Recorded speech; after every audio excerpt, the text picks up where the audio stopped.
That's originalism. And in other words, whether words and phrases in the Constitution should be interpreted according to their original public meaning or how the founders and their contemporaries would have understood them.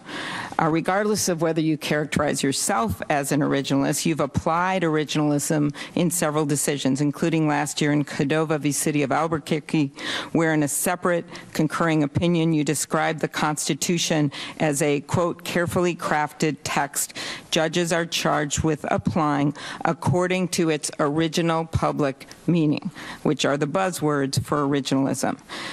Criticisms of the principles underlying originalism are not new. In fact, I believe some lines from Chief Justice John Marshall's opinion in McCulloch v. Maryland in 1819, almost 2 centuries ago, are still relevant to our discussion of the point today.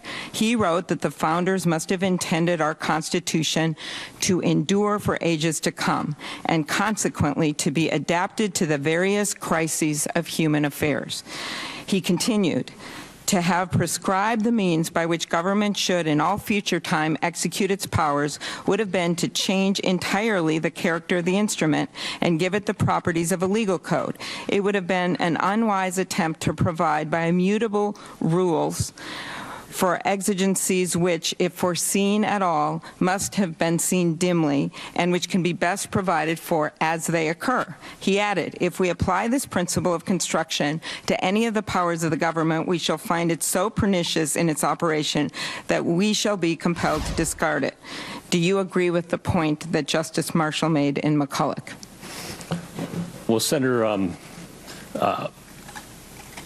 I would certainly agree that the Constitution must endure and that it's a lot bigger than any of us. And it will live in that sense, hopefully, a very great deal longer than any of us, our children's children. I do think it's important to try and understand law according to its original understanding, public meaning. Words have meaning. So you don't agree with McCulloch about adapting to the crisis of human affairs? No, Senator. So you do agree? I'm trying to answer I just want a yes or no, that's all. Well, I think it takes, these are complicated things that take more than a yes or no, respectfully. And what I would say is the Constitution doesn't change. The world around us changes. And we have to understand the Constitution and apply it in light of our current circumstances. That's what we're trying to do as judges. So, for example, one of my favorite cases in this area is Jones, right? The Supreme Court of the United States is faced with a GPS tracking device attached by the police onto a car. Is that a search? And the court goes back and looks at the time of the founding what qualified as a search and found that that would have qualified as a trespass to chattels and a search by the government. And says if that would have been offensive 200 years ago, that sort of thing, it has to be offensive now. The Constitution is no less protective of the people's liberties now than it was 200 years ago. So when the Constitution refers like 30-some times to his or he when describing the President of the United States, you would see that as, well, back then they actually thought a woman could be president even though women couldn't vote?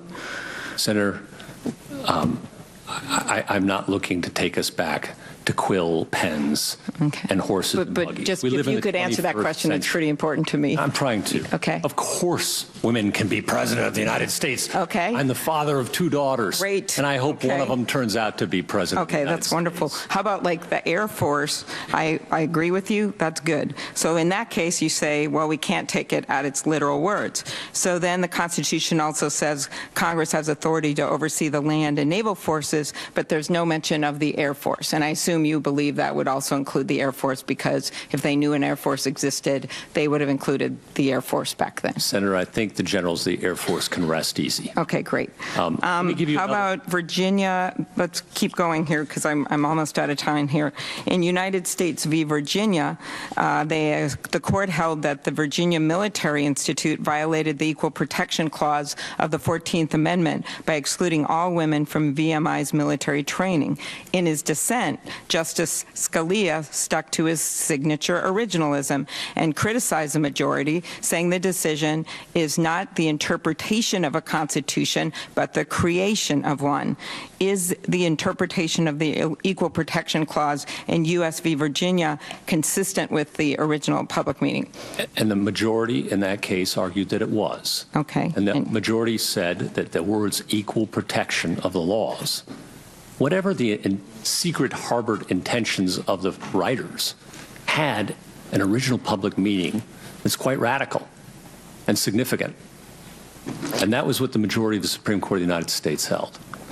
So would you agree then that when you look at other things, would you be willing to apply this same approach to equal rights for minority groups, women, LGBT, including transgender people, racial minorities, the same approach you use when we argue, when you just made the statement about the he and his in the Constitution, about the not having the Air Force, about the Virginia military decision? Senator, a good judge applies the law without respect to persons. Okay. That's part of my judicial oath. So do you see it as your textualism, the original public meaning, then? Would you apply it to these other contexts as well that I just mentioned? And Senator, what I'm trying to say to you is I don't take account of the person before me. Mm-hmm. Everyone is equal in the eyes of the law. Okay, I'm just trying to figure out this, because I think for some things, a lot of people who subscribe to this theory, they say it, well, we can have originalism for some cases, but not for others, and I call it selective originalism. And it just seems to me when you look at some of the opinions that use originalism that you have, and some don't.